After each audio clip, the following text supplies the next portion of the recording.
En el Reino Unido, algo gordo está pasando. La BBC lleva una semana entera bombardeando las noticias con reportajes sobre España. La industria de la aviación británica está conmocionada. ¿Qué ha podido ocurrir para causar semejante revuelo? Si les soy sincero, durante mucho tiempo hemos menospreciado a los países del sur de Europa, especialmente a España. Esta es la confesión de James Henderson, un hombre que ha sido el capitán del avión privado de la familia real británica durante 27 años. Un piloto veterano con miles de despegues y aterrizajes en su haber, desde el Heathrow de Londres y el Charles de Gaulle de París hasta el aeropuerto de Frankfurt, los gigantes de la aviación europea. Sin embargo, lo que vivió hace una semana en el aeropuerto Adolfo Suárez Madrid-Barajas lo cambió todo, dinamitando por completo los cimientos de sus 27 años de carrera. En aquel momento, un avión de la corona británica que volaba de Londres a Rabat en visita de Estado, sufrió un fallo hidráulico catastrófico mientras sobrevolaba el espacio aéreo español. A 10.000 metros de altitud, con el avión prácticamente ingobernable, la situación era crítica. El aeropuerto más cercano era Madrid-Barajas, a tan solo 18 minutos de vuelo. Lo que sucedió en las siguientes 72 horas dejó atónitos a la familia real británica y a los medios de comunicación de toda Europa. Ahora escuchemos de la propia voz del capitán James Henderson la historia completa de aquel aterrizaje de emergencia que lo cambió todo. Pero antes, si pueden darle a me gusta y suscribirse, nos ayudarán enormemente a seguir contando historias que rompen estereotipos. Muchas gracias. Buenas a todos. Soy James Henderson, capitán del avión de la familia real británica. Durante 27 años, he llevado a los miembros de la realeza por todo el mundo. Aparte de Londres, mis botas han pisado las pistas de casi todos los aeropuertos importantes de Europa, Oriente Medio y Estados Unidos. Creía, con la típica arrogancia británica, que lo sabía todo sobre los grandes aeropuertos del mundo. Sin embargo, la experiencia en Madrid-Barajas destrozó por completo esa percepción. Lo que ocurrió aquel día sigue grabado en mi memoria con una claridad pasmosa. Era un vuelo rutinario de Londres a Rabat. A bordo viajaban Su Alteza Real, el Duque de Cambridge, y 8 miembros de su séquito en un viaje oficial. Tenían una agenda importante en Marruecos. El tiempo era espléndido y el despegue se había desarrollado sin el menor contratiempo. Sobrevolábamos la península ibérica, a unos 10.000 metros de altitud, cuando de repente una alarma estridente rompió la calma de la cabina. Algo iba mal en el avión. Al principio pensé que sería un fallo menor, pero las luces de advertencia parpadeaban sin cesar y la palanca de mando, el yoke, se volvía cada vez más rígida, pesada como una roca. Mi copiloto y yo activamos los protocolos de emergencia, pero fue en vano. El sistema hidráulico principal, el corazón del control del avión, había colapsado. Continuar así era un suicidio. Teníamos que aterrizar, y tenía que ser ya. Consulté el mapa de navegación. El aeropuerto más cercano con capacidad para nosotros era Adolfo Suárez Madrid-Barajas, a solo 18 minutos. Rabat estaba a más de 1 hora de distancia. Viendo el estado crítico de la aeronave, no teníamos otra opción. Y para ser honesto, un sudor frío recorrió mi espalda. ¿Madrid? Nunca había aterrizado allí en una emergencia. Mis prejuicios, alimentados por décadas de tópicos británicos, afloraron al instante. España, el país de la siesta, la fiesta y la cultura del mañana. Me imaginé una infraestructura deficiente, una respuesta lenta y un caos organizativo. Madre mía, pensé, de todos los lugares posibles, tenía que ser aquí. Si esto hubiera ocurrido sobre Francia o Alemania, no habría albergado la menor duda. Pero, ¿España? La preocupación era genuina. Informé a la tripulación de la situación y pedí a los pasajeros que se abrocharan de nuevo los cinturones de seguridad. También comuniqué personalmente a Su Alteza Real la necesidad de realizar un aterrizaje de emergencia. La atmósfera en la cabina, antes relajada, se tornó tensa como la cuerda de un violín. Contacté de inmediato con la torre de control de Barajas. Les informé del fallo crítico del sistema hidráulico, la necesidad de un aterrizaje inmediato y, por supuesto, la naturaleza de nuestro vuelo, el avión de la corona británica. La respuesta de la torre fue instantánea y me dejó descolocado. Una voz masculina, con un inglés impecable y un tono de calma absoluta, me respondió: recibido, Royal Flight. Pista 32L despejada para usted. Servicios de emergencia activados y en posición. Procedan según su criterio, les guiaremos en cada paso. No había titubeos, ni un ápice de la lentitud que yo esperaba. Todo se estaba gestionando con una profesionalidad que me transmitió una inesperada sensación de seguridad. La torre comenzó a dictar las instrucciones para la aproximación, detallando los procedimientos específicos para un aterrizaje con fallo hidráulico, como ajustar la velocidad y el ángulo de descenso. Su voz era un ancla de serenidad en medio de nuestra tormenta, permitiéndome concentrarme por completo en el pilotaje. A medida que nos acercábamos, la silueta de Barajas apareció en el horizonte. La pista 32L estaba perfectamente iluminada, y a ambos lados, pude distinguir las luces intermitentes de los camiones de bomberos y las ambulancias, exactamente como dicta el protocolo de emergencia estándar en cualquier aeropuerto europeo de primer nivel. Pero entonces vi algo que me dejó sin aliento: la Terminal 4. No era un edificio. Era una obra de arte colosal. Una inmensa cubierta ondulada, sostenida por una colorida hilera de columnas en forma de árbol, se extendía hasta donde alcanzaba la vista. El techo de listones de bambú creaba un efecto cálido y orgánico, y todo el espacio estaba inundado de luz natural que se filtraba por gigantescos lucernarios. La majestuosidad, la amplitud y la belleza de su diseño hicieron que en mi mente nuestro querido Heathrow pareciera un laberinto gris, oscuro y anticuado. El descenso fue una batalla. Con el sistema hidráulico fuera de combate, controlar el avión era como intentar domar a una bestia salvaje. Mi copiloto y yo luchábamos con todas nuestras fuerzas contra la palanca de mando. La torre, mientras tanto, no dejó de proporcionarnos información precisa sobre la altitud y la velocidad, guiándonos con una precisión milimétrica. Toma de tierra. Los neumáticos tocaron el asfalto. Hubo una sacudida violenta, pero la estructura aguantó. Pisé el freno de emergencia con toda mi alma. El avión se desaceleró lentamente, deslizándose por la pista hasta detenerse por completo. Lo habíamos logrado. Un largo suspiro de alivio escapó de nuestros pulmones. Mi copiloto y yo intercambiamos una mirada de puro agotamiento y gratitud. La puerta de la cabina se abrió y vi al personal del aeropuerto esperándonos. Una docena de personas, impecablemente vestidas con trajes oscuros, aguardaban en una formación perfecta. El que parecía ser el jefe del equipo se adelantó y, en un inglés pulcro, nos dio la bienvenida y se presentó como el equipo de protocolo de AENA. Quedé absolutamente perplejo. ¿Un equipo de protocolo listo para recibir un aterrizaje de emergencia? Esto era algo inaudito. En Europa, en una situación así, lo único que ves son bomberos y personal de seguridad. La gestión de pasajeros es una consideración muy posterior. Pero aquí no. Al mismo tiempo que garantizaban nuestra seguridad, ya tenían preparado un dispositivo de recepción impecable. Una eficiencia asombrosa. El duque de Cambridge y su esposa fueron los primeros en desembarcar, guiados con una deferencia exquisita. Había sillas de ruedas disponibles y personal médico en espera, simplemente para confirmar que nadie hubiera sufrido lesiones o se encontrara indispuesto por la tensión, según nos explicaron. Cuando todo el séquito estuvo a salvo en la pista, se escuchó un suspiro colectivo de alivio. El responsable del equipo de AENA se acercó a mí. Me preguntó si estábamos bien, si el aterrizaje forzoso nos había afectado. Luego nos informó de que seríamos conducidos a una zona VIP exclusiva, donde se agilizarían todos los trámites de inmigración para nuestra comodidad. Mientras caminábamos por los pasillos de la terminal, no pude evitar fijarme en su estado. No era simplemente limpio, era impoluto. Los suelos de mármol brillaban como espejos y los enormes ventanales de cristal no tenían ni una sola huella dactilar. Las señales eran claras con indicaciones en español, inglés y chino. Nos llevaron por un acceso exclusivo para VIPs, un espacio tranquilo y elegante con sillones de diseño y una iluminación suave y acogedora. El control de pasaporte se realizó en un mostrador habilitado solo para nosotros.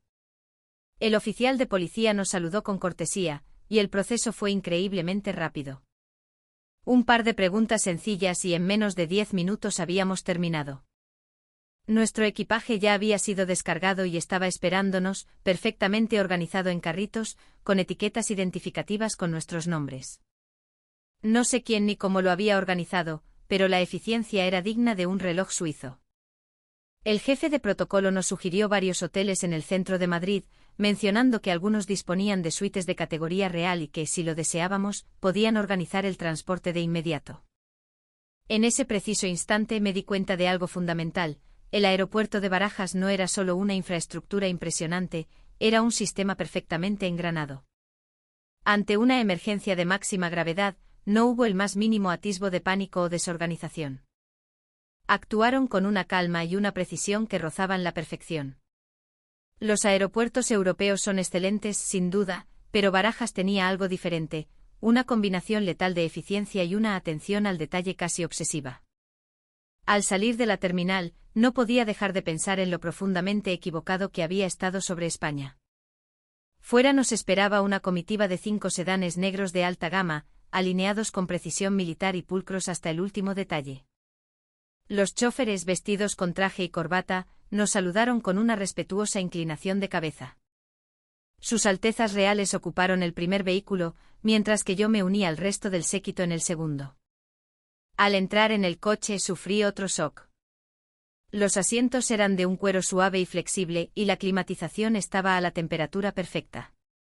Pero lo más increíble estaba en el bolsillo del respaldo del asiento delantero. Había ejemplares del día de los periódicos británicos The Times y The Guardian. No tengo ni idea de quién tuvo ese detalle, pero esa muestra de atención y previsión fue profundamente conmovedora. El coche abandonó el aeropuerto y se incorporó a la autopista. El paisaje que se desplegaba ante mis ojos no se parecía en nada a la imagen que yo tenía de España. Lo que vi fue un horizonte dominado por imponentes rascacielos que se mezclaban con las lejanas y verdes montañas de la sierra. Las urbanizaciones se extendían de forma densa, salpicadas de polígonos industriales y zonas agrícolas. La autopista, de 6 carriles, estaba en un estado impecable, con un asfalto liso y una señalización clara y moderna. La mayoría de los coches que circulaban eran modelos recientes. Además de las marcas europeas de lujo, vi muchos vehículos japoneses y de marcas locales, todos en perfecto estado. Le pregunté al chofer cuánta gente vivía en aquellos enormes bloques de apartamentos. Me respondió que una sola de esas urbanizaciones podía albergar a varios cientos de familias, y que en el área metropolitana de Madrid había miles de comunidades así. Hice un cálculo rápido y la densidad de población era asombrosa. El paisaje seguía sorprendiéndome. Los márgenes de la autopista estaban cuidados al detalle, con arbustos perfectamente recortados en la mediana central. La gestión de las carreteras parecía exhaustiva, un contraste brutal con algunas de las viejas y descuidadas autopistas de Europa. Comenzamos a ver el río Manzanares. Al cruzar uno de los puentes con el sol poniéndose en el horizonte, la vista nocturna de la ciudad era simplemente espectacular. Las luces de los rascacielos se encendían una a una, y la ribera del río brillaba con una iluminación artística. La silueta de las 4 torres destacaba en el horizonte. Solo en ese tramo conté 5 o 6 puentes de diseño moderno. Uno de los miembros del séquito susurró: ¿cuándo construyeron todo esto? Yo me hacía exactamente la misma pregunta. No tenía ni la más remota idea de que España fuera un país tan avanzado. Al entrar en el distrito financiero, el paisaje cambió de nuevo. Un bosque de rascacielos nos rodeó, cada edificio adornado con logos luminosos de grandes corporaciones. Aunque era de noche, las calles estaban brillantemente iluminadas y repletas de gente. El tráfico era denso e incesante. Mientras estábamos parados en un semáforo, observé a la gente que cruzaba el paso de peatones. Había ejecutivos con traje, estudiantes y familias paseando. Eran de todo tipo y condición, pero me fijé en un detalle crucial: las mujeres caminaban solas con total libertad y tranquilidad. Eran más de las 8 de la noche y no se percibía ni la más mínima sensación de inseguridad. En Londres, a esas horas, una mujer sola debe andar con mucho cuidado. Pero aquí parecía lo más natural del mundo. Le pregunté al chofer si era seguro salir solo por la noche. Me respondió que la seguridad en Madrid era excelente, que muchas tiendas y restaurantes abrían hasta tarde y que la policía patrullaba constantemente. Las calles estaban salpicadas de las luces de pequeños supermercados con el cartel de abierto 24 horas. Había al menos uno en cada manzana. El chófer nos explicó que solo en Madrid había miles de estos establecimientos y que podías comprar cualquier cosa que necesitaras, incluso de madrugada, además de utilizar todo tipo de servicios. El coche llegó al hotel. Era un edificio imponente con una entrada majestuosa. El personal, uniformado, nos esperaba en la puerta. En cuanto nuestro coche se detuvo, se apresuraron a abrirnos las puertas. Al entrar en el vestíbulo, nos recibió un espacio diáfano de techos altísimos. El suelo de mármol relucía y una espectacular lámpara de araña de cristal colgaba del techo. No tenía nada que envidiar a los mejores hoteles de 5 estrellas de Londres. El director del hotel salió a recibirnos. Su inglés era fluido y perfecto. Nos dijo que era un honor acoger a la comitiva de Su Alteza Real y que harían todo lo posible por atendernos. Nos informó de que las suites del último piso ya estaban preparadas. Subimos en el ascensor hasta la planta 50. El pasillo era silencioso, cubierto por una gruesa alfombra que amortiguaba el sonido de nuestros pasos. Al abrir la puerta de mi suite, me encontré con un salón espacioso con sofás y muebles de diseño elegante. Desde el ventanal, se extendía una vista panorámica de todo Madrid. Me acerqué a la ventana. Contemplar la noche de Madrid desde una altura de 50 pisos era una visión sobrecogedora. Un mar infinito de luces, el flujo constante de los coches, el brillo de los edificios. Era una escala diferente, más vibrante y expansiva que la de París o Londres. Me quedé un largo rato observando por la ventana. En algún lugar de ese océano de luz, millones de personas vivían sus vidas, trabajando, estudiando, pasando tiempo con sus familias. Y yo lo estaba viendo todo. Entré en el dormitorio. Había una cama, king size y muebles de alta calidad. El cuarto de baño, revestido de mármol, también era espacioso con toallas impecablemente dobladas.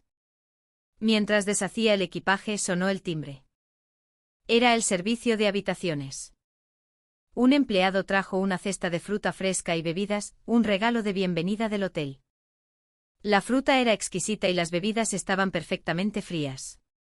Decidimos cenar en las habitaciones. El menú ofrecía una variedad increíble, cocina española, internacional, japonesa. Incluso platos tradicionales británicos. Tras hacer el pedido, la comida llegó puntualmente en 30 minutos. Mientras cenaba, seguí observando por la ventana. Eran más de las 10 de la noche y Madrid seguía completamente despierta. Las luces de los edificios, los coches recorriendo las avenidas, los letreros luminosos de las tiendas. Era una ciudad que nunca dormía. Aquella noche antes de acostarme no dejaba de darle vueltas a la misma idea. ¿Cómo era posible que este lugar fuera tan increíblemente avanzado y yo no supiera nada? Sentí una profunda vergüenza por nuestra ignorancia. A la mañana siguiente me desperté temprano, sobre las 5, probablemente por el jet lag. Miré por la ventana. El cielo empezaba a clarear. El amanecer de Madrid estaba a punto de comenzar. Corrí las cortinas y me quedé de pie junto al ventanal. Abajo en las calles ya se veía actividad. Gente corriendo con ropa deportiva, otros que parecían ir a trabajar. Aunque era de madrugada, la ciudad ya estaba despertando. Me di una ducha, me vestí y decidí bajar a desayunar al restaurante del hotel. Al llegar al vestíbulo, el restaurante ya estaba lleno de clientes. La mayoría eran hombres y mujeres de negocios, con aspecto de haber madrugado para reuniones o conferencias. Todos leían la prensa o trabajaban con sus ordenadores portátiles. El buffet del desayuno era extraordinario. Había una selección enorme de platos españoles, continentales, japoneses y asiáticos. La fruta fresca y la bollería eran abundantes y variadas. Cada plato parecía preparado con un esmero excepcional. Me senté a desayunar mientras observaba cómo la calle se iba animando cada vez más. Sobre las 7 de la mañana, las aceras estaban abarrotadas de gente que se dirigía a trabajar, caminando a paso ligero hacia las estaciones de metro o las paradas de autobús. En la mesa de al lado, un hombre con aspecto de empresario español hablaba por teléfono en un inglés perfecto. Su acento era excelente y la conversación, de alto nivel profesional. No paraba de recibir llamadas, era evidente que era una persona muy ocupada. Después de desayunar, volví al vestíbulo, donde el resto del séquito del duque ya estaba reunido. Habíamos decidido aprovechar el día para explorar un poco la ciudad. Nos habían comunicado que la reparación del avión llevaría al menos 2 días, así que, ya que teníamos que esperar, queríamos ver Madrid con nuestros propios ojos. El hotel se ofreció amablemente a proporcionarnos un guía, un empleado que hablaba un inglés fluido, y también un vehículo. Nuestro primer destino fue la zona de la estación de Atocha, uno de los nudos de transporte más importantes de la ciudad. Nos dirigimos hacia allí en coche. Era hora punta y el tráfico era denso, pero me sorprendió ver el orden con el que circulaban los vehículos. Apenas vi a nadie intentar colarse o tocar el claxon de forma impaciente. Llegamos a Atocha. Los alrededores de la estación eran un hervidero de gente, lleno de oficinistas y estudiantes. A pesar de las prisas, todo el mundo respetaba el orden. Al pasar por la entrada del metro vi cómo la gente hacía cola de forma ordenada para usar las escaleras mecánicas. El guía nos explicó que el Metro de Madrid es uno de los mejores sistemas de transporte público del mundo, con múltiples líneas que transportan a millones de pasajeros cada día. Paseamos por las calles de los alrededores. Entre los imponentes edificios, las fachadas estaban cubiertas de una densa maraña de carteles de cafeterías, restaurantes y tiendas. Pero hubo algo que me llamó poderosamente la atención: la increíble cantidad de academias y centros de estudio. Vi un edificio en el que, desde la primera hasta la 10ª planta, todo eran academias. Los letreros anunciaban clases de inglés, matemáticas, física.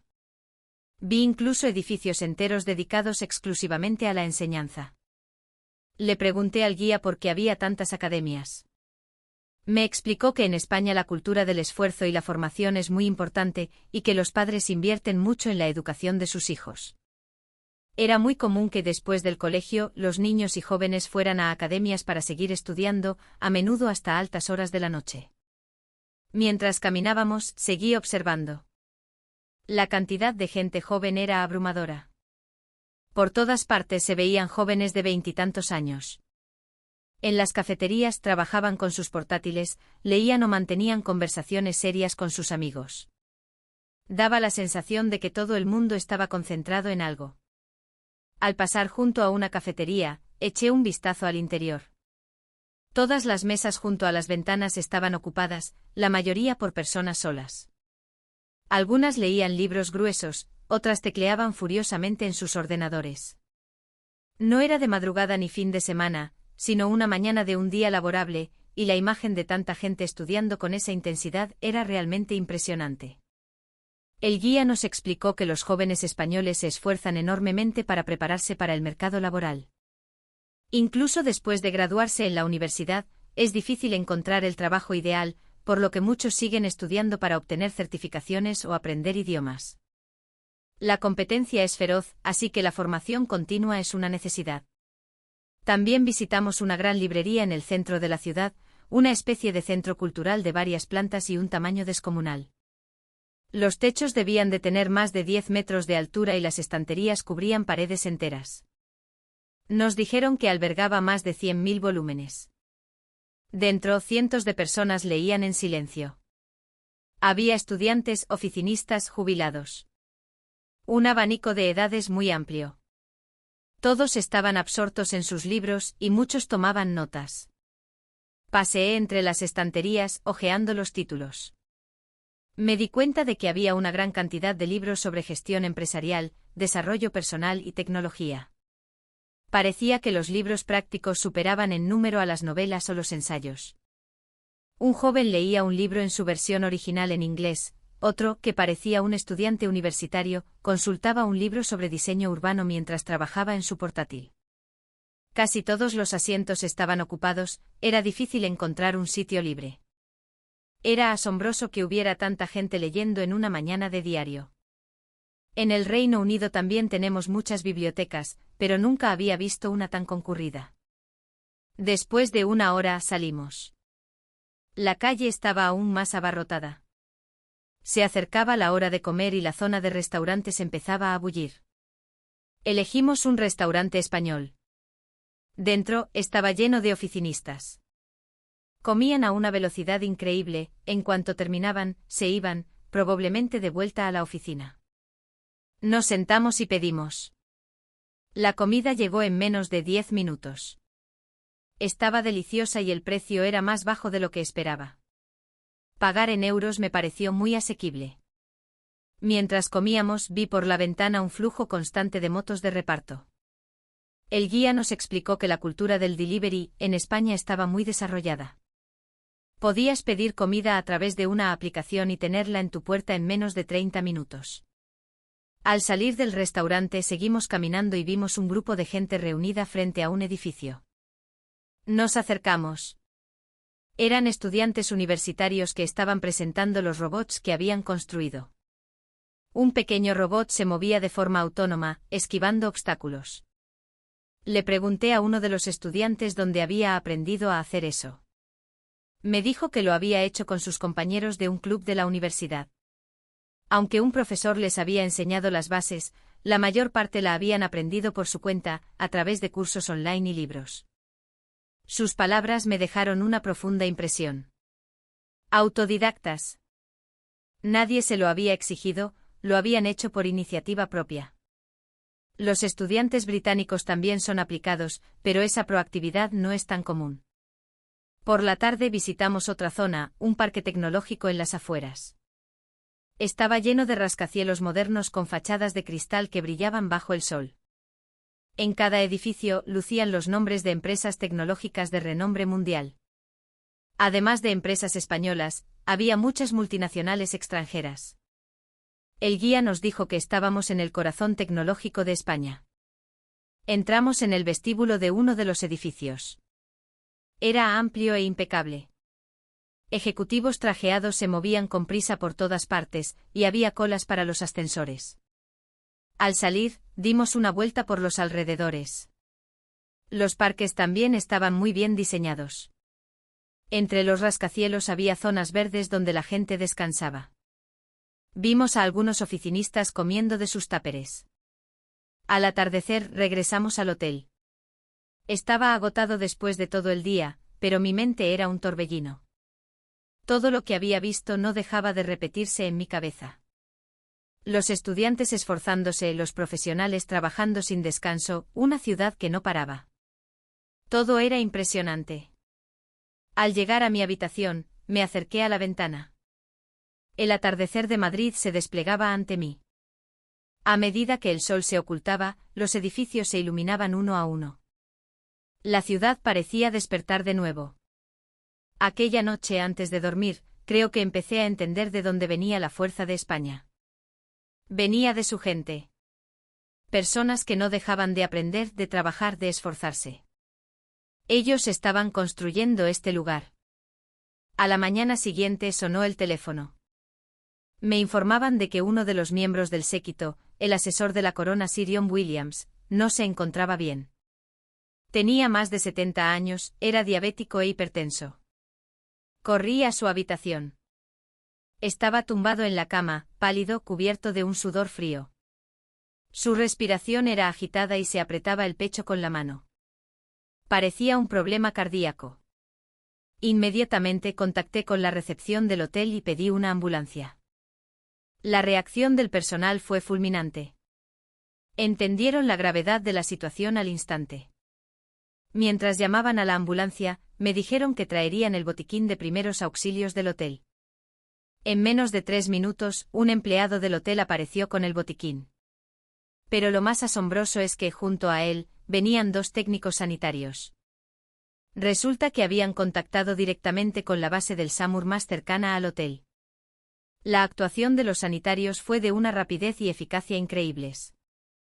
Inmediatamente evaluaron el estado de Sir John, le conectaron un electrocardiograma portátil y le pusieron una mascarilla de oxígeno. Uno de ellos no le quitaba ojo mientras el otro usaba una tablet para comunicarse con alguien. En la pantalla apareció el rostro de un médico. Estaban en una videollamada en tiempo real con un cardiólogo de urgencias del hospital. El médico en inglés preguntó por los síntomas y el historial del paciente. Le conté todo lo que sabía, su diabetes, su hipertensión, la medicación que tomaba. El médico dio la orden, traslado inmediato al hospital. Nos dijo que lo llevarían al hospital universitario más cercano, que ya estaban avisados y que en cuanto llegáramos, recibiría tratamiento inmediato. La ambulancia llegó. Bajamos a Sirion al vestíbulo en una camilla. El movimiento fue suave y estable. Los ascensores ya nos estaban esperando. Durante todo el trayecto desde la habitación hasta la ambulancia, el suministro de oxígeno y la monitorización cardíaca no se interrumpieron ni un segundo. Subí a la ambulancia con él, acompañado por otro miembro del séquito. El interior del vehículo era más espacioso de lo que imaginaba, equipado con todo tipo de tecnología médica y escrupulosamente limpio. La ambulancia arrancó. Con la sirena a todo volumen, se abrió paso por el tráfico a gran velocidad. Los demás coches se apartaban para dejarnos pasar, y cruzamos los semáforos en rojo con prioridad. La conducción fue increíblemente suave, el paciente apenas se movió. Dentro, la monitorización continuó. Los técnicos le tomaron la tensión y la frecuencia cardíaca, y los datos se transmitían en tiempo real al hospital. Nos dijeron que gracias a esa información, el equipo del hospital ya se estaba preparando. Llegamos en 10 minutos. En la puerta de urgencias, ya nos esperaba un equipo médico. Médicos y enfermeros se hicieron cargo de Sirion de inmediato, introduciéndolo en el hospital a toda velocidad. Todos sus movimientos estaban perfectamente coordinados. Entramos detrás de ellos. La sala de urgencias era amplia y luminosa, dividida en boxes individuales, cada uno equipado con su propio instrumental médico. Llevaron a Sirion a uno de los boxes y comenzaron las pruebas de inmediato. 2 médicos y 3 enfermeros lo rodearon. Extracción de sangre, electrocardiograma, radiografía de tórax. Todo se hizo simultáneamente. Esperamos en una sala contigua con el corazón en un puño. Sufrir una emergencia en un país extranjero es aterrador. Te preocupa si recibirás el tratamiento adecuado. Pero viendo la respuesta hasta ese momento sentía que podíamos confiar. Unos 30 minutos después salió un médico. En un inglés claro y conciso, nos explicó la situación. Sirion había sufrido un infarto agudo de miocardio. Una de las arterias coronarias estaba obstruida, impidiendo el flujo de sangre. Si no se actuaba de inmediato, el riesgo era mortal. Necesitaba una angioplastía de urgencia para desbloquear la arteria. La intervención duraría aproximadamente 1 hora y tenía una tasa de éxito muy alta. Nos pidió que firmáramos el consentimiento. Contacté con el duque, le expliqué la situación y solicité su autorización para la cirugía. El duque accedió sin dudarlo y nos pidió que hiciéramos todo lo necesario. El médico añadió que ese hospital, el Hospital Universitario La Paz, era un centro de referencia en cirugía cardiovascular. Realizaban miles de intervenciones de ese tipo al año, tenían una vasta experiencia y contaban con la tecnología más avanzada. Llevaron a Sirion al quirófano. Nosotros seguimos esperando en la sala de espera. El tiempo pasaba con una lentitud agónica. Pasó 1 hora. 1 hora y media. Finalmente el médico salió. La intervención ha sido un éxito, dijo con una sonrisa tranquilizadora. Habían conseguido desbloquear la arteria e implantar un stent. El estado de Sirion era estable. Podíamos ir a verlo. Lo habían trasladado a la unidad de cuidados intensivos, pero estaba consciente.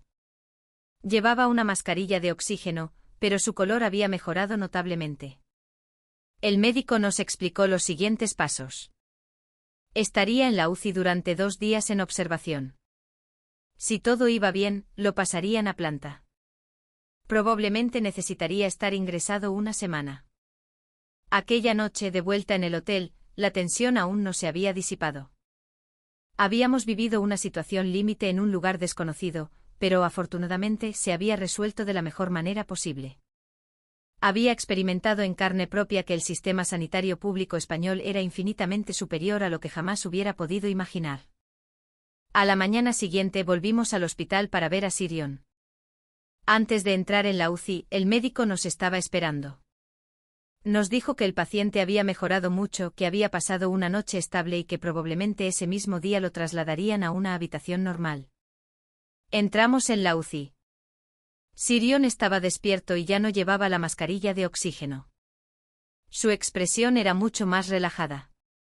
Incluso me sonrió al verme. A su lado, un enfermero no dejaba de revisar los monitores, comprobando la frecuencia cardíaca, la tensión arterial, la saturación de oxígeno. Todos los datos se registraban automáticamente. Llegó el equipo médico para pasar visita. Examinaron a Sirion meticulosamente, auscultaron su corazón y comprobaron si tenía retención de líquidos en las piernas. Le hicieron varias preguntas, si sentía dolor, si respiraba bien. El médico nos mostró los resultados de las pruebas en una tablet. La pantalla mostraba todo tipo de gráficos y valores. Nos dijo que estaba mucho mejor que el día anterior y que la función cardíaca se estaba recuperando. Por la tarde trasladaron a Sirion a planta. Era una habitación individual, espaciosa y limpia. La luz del sol entraba por la ventana. La cama parecía muy cómoda y también había un televisor y un sofá. Pero lo más sorprendente era el sistema de la habitación. Una pantalla junto a la cama permitía controlarlo todo: el ángulo de la cama, la iluminación, la temperatura. También tenía un botón de llamada a enfermería e incluso se podía pedir la comida desde allí. Al atardecer volvió a aparecer el médico, esta vez acompañado por un equipo multidisciplinar. Había un cardiólogo, un internista y un nutricionista. Se reunieron para discutir el caso de Sirion. Cada especialista expuso su punto de vista. El cardiólogo dijo que la zona intervenida se estaba recuperando bien. El internista señaló la necesidad de controlar la diabetes. El nutricionista insistió en la importancia de una dieta controlada. Juntos elaboraron un plan de tratamiento completo que incluía la medicación, la dieta y un programa de rehabilitación física. Un tratamiento totalmente personalizado para cada paciente. Unos días después, Sirion había mejorado muchísimo. Ya podía levantarse de la cama y caminar.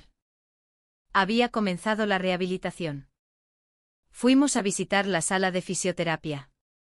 Era un espacio amplio con todo tipo de máquinas de ejercicio. Los pacientes se ejercitaban bajo la supervisión de los fisioterapeutas. Vi una escena que me dejó atónito. Un paciente que había sido operado del corazón hacía solo unos días estaba caminando en una cinta de correr. Iba despacio, pero caminaba con paso firme. A su lado, un fisioterapeuta lo observaba, controlando los monitores y dándole instrucciones. Nuestro Sirion también empezó la rehabilitación. Primero se levantó de la cama. Luego dio unos pocos pasos. Poco a poco fue aumentando la distancia. El fisioterapeuta nos explicó que en España se le da una gran importancia a la rehabilitación temprana. Cuanto antes empiece a moverse el paciente, más rápida será la recuperación, siempre adaptándose a sus condiciones, por supuesto. Una semana después, Sirion estaba mucho mejor. Caminaba por sí mismo y tenía buen apetito. Comenzamos a preparar el alta. El día antes el médico nos dio las últimas indicaciones sobre los cuidados posteriores, como tomar la medicación, la gestión de la dieta, el plan de ejercicios. Todo explicado con gran detalle. Luego nos entregó un pendrive. Contenía todo el historial médico de Sirion, las imágenes de la cirugía, los resultados de las pruebas, las recetas, el plan de rehabilitación. Todo además con una traducción al inglés.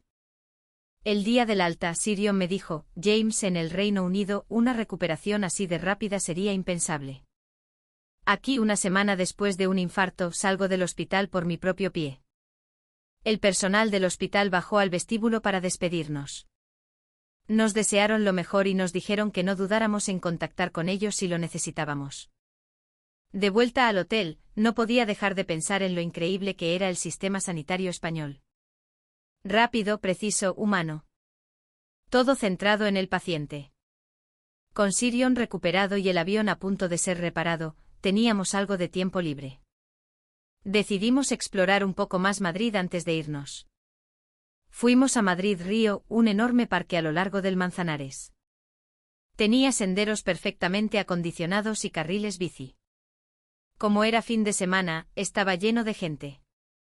Muchas familias habían extendido sus mantas de picnic y disfrutaban del día. También había muchísima gente en bicicleta y corriendo. Por la noche había aún más gente. Eran más de las 10 y el parque seguía lleno de vida. Vi mujeres corriendo solas, parejas paseando. Sin la más mínima sensación de inseguridad. Le pregunté al guía si era siempre así de seguro por la noche. Me dijo que sí, que Madrid era una ciudad muy segura. El parque estaba muy bien iluminado y la policía patrullaba con frecuencia. Las instalaciones del parque también eran excelentes. Los baños públicos estaban impecables, había fuentes de agua potable y estaciones de alquiler de bicicletas por todas partes. Me detuve en un puente y contemplé la noche de Madrid. El río reflejaba las luces de la ciudad, un horizonte de rascacielos, puentes iluminados, el flujo constante de los coches. Era una ciudad rebosante de energía. El duque susurró: ¿Cómo han conseguido llegar a este nivel de desarrollo? Tengo entendido que apenas tienen recursos naturales. El guía respondió: nuestro recurso es la gente, Su Alteza. Invertimos en educación y desarrollamos la tecnología. Así hemos llegado hasta aquí. También fuimos a la Puerta del Sol, el epicentro de la vida madrileña. Aunque era de noche, las calles vibraban de energía. Tiendas de marcas internacionales y pequeños comercios tradicionales, todo iluminado y lleno de gente de todas las nacionalidades. Descubrimos una antigua chocolatería y entramos. El dueño, un hombre mayor, estaba increíblemente orgulloso de su producto. Le pregunté por qué había decidido mantener su negocio allí. Me dijo que Madrid era una ciudad de oportunidades, segura y con gente amable, y que con esfuerzo se podía cumplir cualquier sueño. Le pregunté qué tal trataban a los extranjeros. Me dijo que España era un país muy acogedor, que aunque al principio el idioma podía ser una barrera, la gente siempre estaba dispuesta a ayudar, que los españoles eran muy abiertos. Paseamos un poco más. Vimos iglesias centenarias enclavadas entre edificios modernos, un contraste fascinante. El guía nos explicó que en España hay total libertad religiosa y que las diferentes creencias conviven en armonía. Entramos en un supermercado 24 horas. Eran las 11 de la noche y no paraba de entrar y salir gente, estudiantes, oficinistas, jubilados. Hablé con el cajero, un estudiante universitario que trabajaba para pagarse los estudios. Estudiaba de día y trabajaba de noche. Me dijo que quería labrarse su propio futuro. De vuelta al hotel, el duque comentó: los jóvenes de este país están forjando su propio porvenir. Nadie se lo exige, lo hacen por iniciativa propia. Al llegar a mi habitación, volví a mirar por la ventana. Había pasado la medianoche, pero Madrid seguía despierta. Las luces de los edificios, los coches en las calles, los letreros luminosos. Una ciudad incansable. Repasé mentalmente los últimos días. El servicio impecable del aeropuerto, el sistema sanitario de excelencia, las calles seguras, la gente trabajadora. Todo era impresionante. Me di cuenta de lo terriblemente equivocado que había estado sobre España. Ahora entendía por qué el mundo entero estaba empezando a mirar hacia aquí. Llegó el día de volver a Londres. Recibimos la notificación de que el avión estaba reparado. Mientras hacía las maletas en el hotel, sentí una punzada de nostalgia. El personal del hotel vino a despedirnos. A pesar de haber estado solo unos días, nos habíamos sentido como en casa. Habían sido increíblemente amables. En el coche de camino al aeropuerto, miré por la ventana el paisaje matutino de Madrid. La gente yendo a trabajar, los estudiantes a sus clases. Un caos ordenado y lleno de vida. Llegamos al aeropuerto Adolfo Suárez Madrid-Barajas, el mismo que nos había acogido en la emergencia. Esta vez pudimos recorrerlo con calma. Visitamos las tiendas libres de impuestos. Eran enormes. Además de las marcas de lujo, había una gran selección de productos típicos españoles. Había muchísima gente comprando. Entré en una tienda que vendía aceite de oliva virgen extra. El dependiente nos dio a probar varias clases. El sabor era increíble. Compré varias botellas para llevar al Reino Unido. Tras facturar, nos dirigimos a la zona de embarque. El proceso fue, una vez más, rapidísimo. Apenas había colas y el personal era muy amable. Mientras esperaba en la sala VIP, todos los acontecimientos de los últimos días pasaron por mi mente como una película. Un viaje inesperado, fruto de una emergencia, que se había convertido en la experiencia más enriquecedora de mi vida. Llegó la hora de embarcar. Subimos al avión y desde mi asiento, miré por la ventana la pista de Barajas. Un aeropuerto limpio y eficiente. El lugar que nos había salvado la vida. El avión despegó. La tierra española se fue haciendo cada vez más pequeña. Barajas, los rascacielos, el Manzanares. Todos aquellos paisajes que nos habían dejado boquiabiertos se desvanecieron en la distancia. En la cabina reinaba el silencio. Todos parecían sumidos en sus pensamientos. Uno de los miembros del séquito del duque susurró: «Tengo que volver. Quiero aprender más sobre este país». El vuelo a Londres duraba casi 3 horas. Durante todo el trayecto, no dejamos de hablar de nuestra experiencia en España. La respuesta del aeropuerto, el sistema sanitario, la limpieza y seguridad de las calles. Los temas eran inagotables. El sistema sanitario fue el tema estrella. El propio Sirion, el rescatado, era el más conmovido. Dijo que haberse desplomado de madrugada y haber recibido una respuesta tan rápida y un tratamiento tan perfecto era un milagro. El duque de Cambridge sentenció: «El Reino Unido debería aprender de esto. Quiero que se estudie el sistema español». Aterrizamos en Londres Heathrow a las 3 de la tarde, hora local.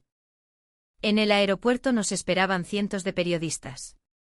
La odisea del duque en España ya era noticia. Se improvisó una rueda de prensa allí mismo. El propio duque declaró que había vivido una experiencia inestimable en España y que había aprendido muchísimo. Un periodista preguntó: ¿Es España realmente tan avanzada como se dice? El duque respondió: «Es difícil de creer si no lo ves con tus propios ojos. Pero es la pura verdad». Volvimos al Palacio de Buckingham. Aunque solo habían pasado unos días, sentía como si hubiera vuelto a un lugar extraño. Las imágenes de España no dejaban de aparecer en mi mente. Aquella noche el duque mantuvo una larga reunión con su equipo.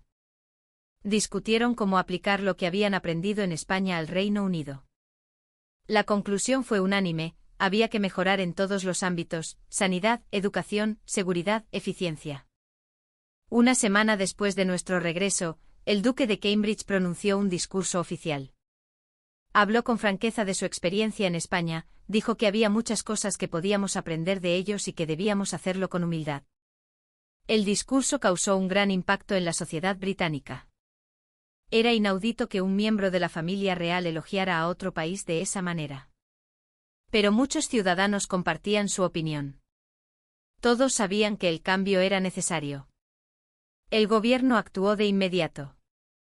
Se creó un grupo de estudio sobre el modelo español y se decidió enviar a expertos a España. Las autoridades de aviación también se movieron. Anunciaron que estudiarían el sistema de respuesta a emergencias del aeropuerto de Barajas para implementarlo en Heathrow. A día de hoy, todavía no puedo olvidar aquellos días. Un viaje inesperado, fruto de una emergencia, que se convirtió en la lección más importante de mi vida. España demostró que incluso sin grandes recursos naturales y con un territorio limitado, si se invierte en el talento de las personas, se pueden lograr cosas extraordinarias. La educación, la tecnología y el esfuerzo incansable habían obrado un milagro. Aquel aterrizaje de emergencia no fue una desgracia, sino una bendición. Fue la oportunidad que nos permitió descubrir un lugar extraordinario. Aquella experiencia se convirtió en el punto de partida de un cambio para el Reino Unido. El duque suele decir que espera poder volver a visitar España algún día. Esta vez como visita oficial, para aprender como es debido. Yo también espero ese día. Quiero volver a experimentar la sorpresa de aquel lugar y ver cuánto más ha avanzado. Esta es la historia de los días que viví, un tiempo especial nacido de un aterrizaje de emergencia. La valiosa lección que España nos enseñó. Algo que nunca jamás olvidaré. Y hasta aquí la historia de hoy. ¿Qué les ha parecido la odisea del avión de la corona británica en Madrid? Por favor, dejen un mensaje de apoyo